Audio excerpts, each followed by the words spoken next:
BSP के फैसले से चौंकी सियासत। मायावती की रणनीति से हैरान विरोधी। राज्यसभा के रण में हाथी की टेढ़ी चाल। राजनीति के जानकारों विश्लेषकों ने पहले ही राज्यसभा चुनाव के रण के लिए पहले ही विश्लेषण कर लिया।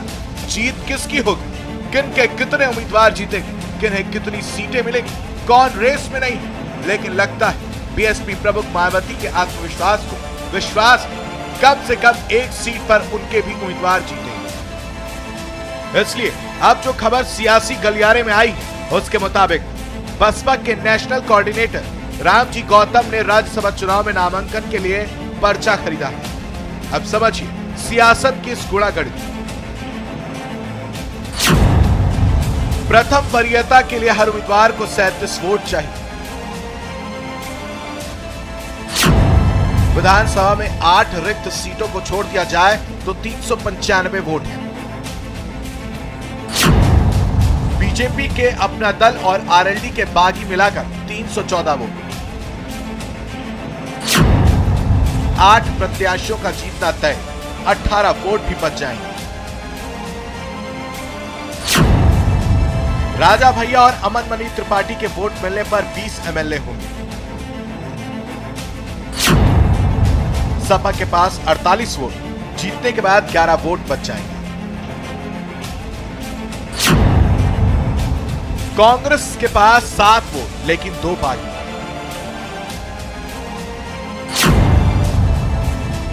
सुभासपा के पास भी 4 वोट।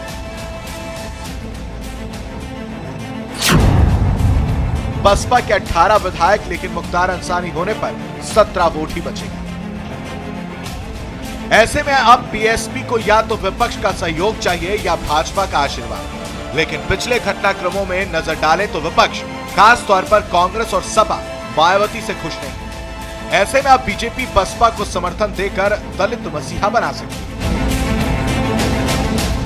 समाजवादी पार्टी कहीं बहुजन समाज पार्टी से बढ़त लेती हुई ना प्रतीत हो, उस बढ़त को रोकने के लिए बहन जी ने ये कदम उठाया है। ऐसा करके 2022 में नंबर 2 की पोजीशन पर रहते हुए बहन जी चुनावी मैदान में उतरना चाह रही हैं। इसी वजह से हकीकत को जानते हुए भी कि उनका प्रत्याशी राज्यसभा नहीं पहुंच पाएगा, बहन जी ने निर्णय लिया है कि राज्यसभा के चुनाव में अपना प्रत्याशी उतारा जाए और बहुजन समाज पार्टी के विधायकों में संभावित टूट को रोका जा सके। अब माना जा रहा है कि मायावती और बीजेपी की गणित सटीक बैठी तो इस बार का राज्यसभा चुनाव एक नया मोड़ ले सकता है। लेकिन बसपा सपा को पछाड़ते हुए खुद को नंबर 2 पर स्थापित करना चाहती है, जिस कारण वो नंबर ना होने के बाद भी राज्यसभा के चुनावी समर में उतरी है। हालांकि बीजेपी और कांग्रेस का कुछ और ही कहना है। संख्या बल न होने के बावजूद बहुजन समाज पार्टी जिस प्रकार से अपना प्रत्याशी खड़ा करने की बात कर रही है, वह इस चुनाव को किस आधार पर लड़ेगी, किसके समर्थन से लड़ेगी, यह एक बड़ा प्रश्न है। हालांकि 2019 के लोकसभा चुनाव में बहुजन समाज पार्टी और समाजवादी पार्टी मिलकर चुनाव लड़ चुके हैं।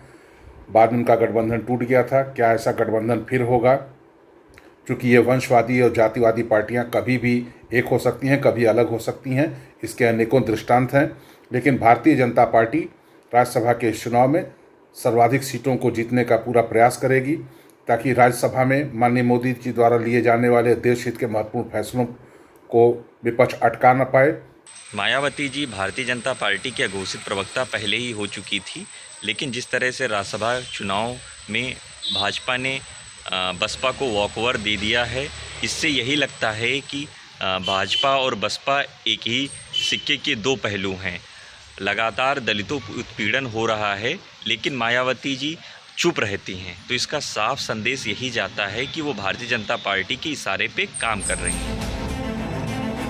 आप मायावती के इस हैरानी वाले फैसले का क्या फैसला आएगा, इसके लिए इंतजार करना होगा।